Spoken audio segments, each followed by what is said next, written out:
All my life and all of my love is nothing to be frightened of. As true as I think and breathe, I'll create my own destiny. Hello everybody and welcome to the first film on consciousness. I had never the slightest intention to make a film on consciousness until a friend Lisa told me she was writing a piece for her website and he asked me to have a look at it, and I thought, my goodness me, that really is a challenge. So that's what I'm going to look at here today. And what I've chosen to do to help me with this rather mammoth task, in my opinion, is I've chosen to come out into wild nature, and I've chosen to get into the energy of this most remarkable of plants. It's called gorse, and one of the remarkable things about gorse is it can be in the flower for many months of the year, even as early as January, but we are now in what we call the merry month of May in England, and this is perhaps the most exquisite year for gorse that I've ever seen, that I can ever remember, because you can see this plant is completely covered in blooms all over. And such beautiful blooms they are too. So, what I want to say first of all is about gorse.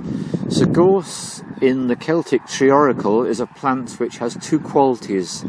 And the qualities are gateway and passion. And that's what this plant represents in the Celtic tree oracle. What I'm now going to do is I'm now going to take, first of all, I'm going to thank the plant for giving me the opportunity to do this. I'm going to take a flower, put it into my mouth and chew it.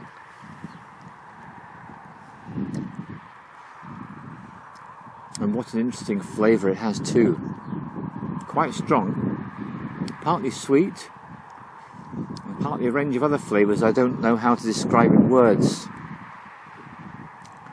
So this plant represents gateway and passion, and it's interesting when you can see how sharp the thorns are on the one hand and how luscious the flowers are on the other. So, tuning in, this is what I get. Consciousness. Human beings tend to relate this quality to be something specifically to do with being a human, and yet the indigenous and shamanic views show us that all forms of life have consciousness. So I'm going to take myself as an example. So here I am, I have this sense of I, which comes with being a human being. I have this sense of separation from other life forms, which I know is purely illusion, and I know we're all one. And I'm aware that I live on this remarkable planet under this yellow sun, which is a star that gives everything life. That much I'm aware of straight away. When I tune into consciousness, what I get is this image of waves of infinite possibility. These waves of infinite possibility are being broadcast simultaneously in all directions, if one can even use the term direction. And what consciousness is the ability to tune into these waves of infinite possibility and to coalesce from waves of infinite possibility into one actuality. So for me, consciousness is waves of infinite possibility coalescing from possibility through probability into actuality, into what is. And my left brain, rational scientist, analytical component of my existence is very dissatisfied with it. It just doesn't feel good enough somehow. I feel really critical about it. So let's look at things in a different way. If I slip into my left brain, And I think about consciousness, and I think about being a human being with a brain and a nervous system. I think that's got something to do with consciousness, sure. And I'm aware that my brain is both a receiver and a transmitter of information. That makes sense from my left brain point of view. And then as I go into it a bit deeper, I'm aware that there are very particular organs in the body, like the pineal gland, which has an absolutely huge impact on consciousness, to such an extent that the amount of dimethyltryptamine in my body is going to determine what I'm capable of experiencing. And I know that if my pineal gland is calcified, I'm going to be stuck in this third dimensional reality, which is suddenly, if I'm stuck, it's all that there is. There is nothing else. And yet that is not the case for me. I'm aware that there is so much more than what meets the eye. And I tune into these beautiful plants. What I realise is these plants exhibit consciousness too. They don't have a brain or a nervous system, but they are very, very conscious. And then the other thing that I'm aware of, if I was to turn my attention away from these gorse plants and to focus my energy downwards, I'm looking at a different form of life, these grasses. Am I aware of consciousness within them too?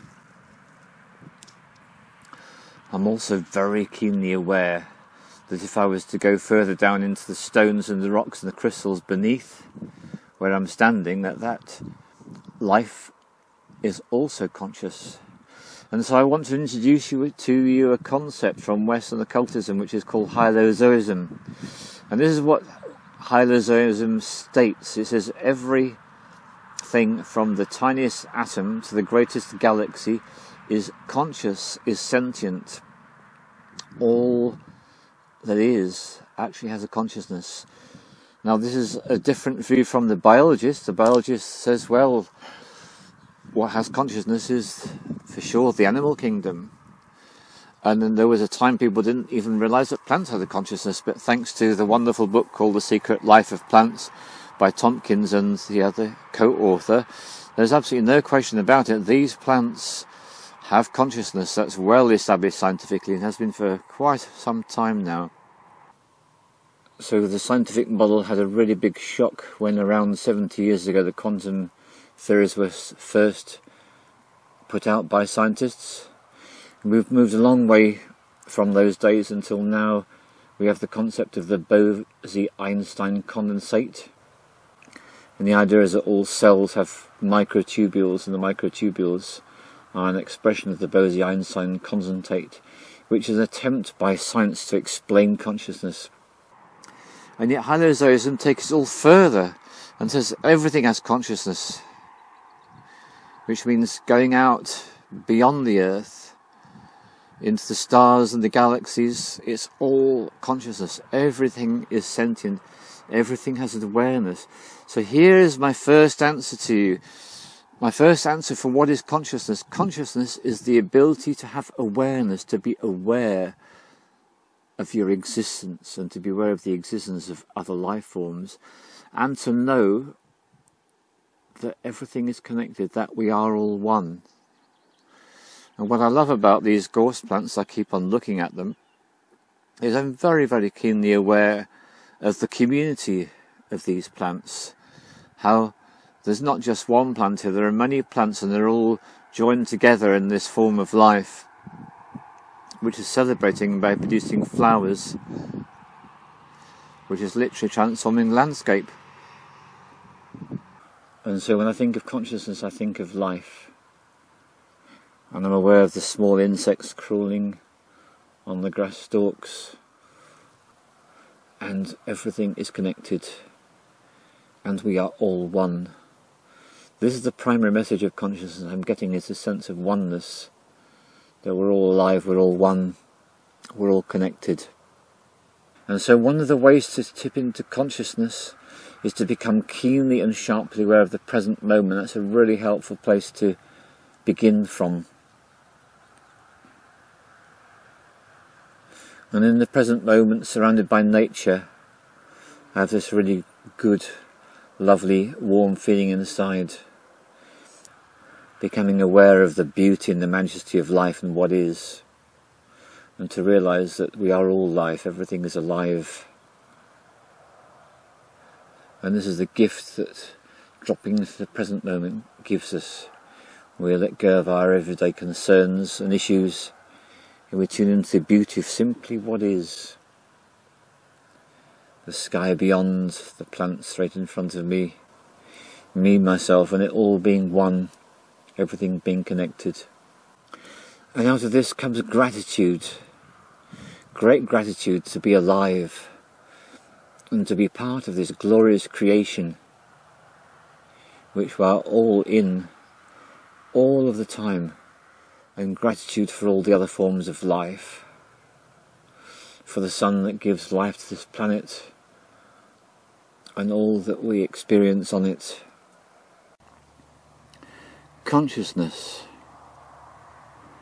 Everything is alive and everything is aware of itself and aware of others, and at the same time aware that all is one, for we are all one.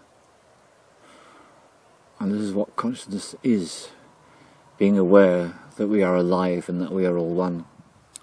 And what happens is that consciousness brings that infinite wave of possibility into an existence which we perceive. So in our third dimension reality, it's the earth, the plants, the animals, the ground upon which we stand, the sky above us. Will you be true to who you are?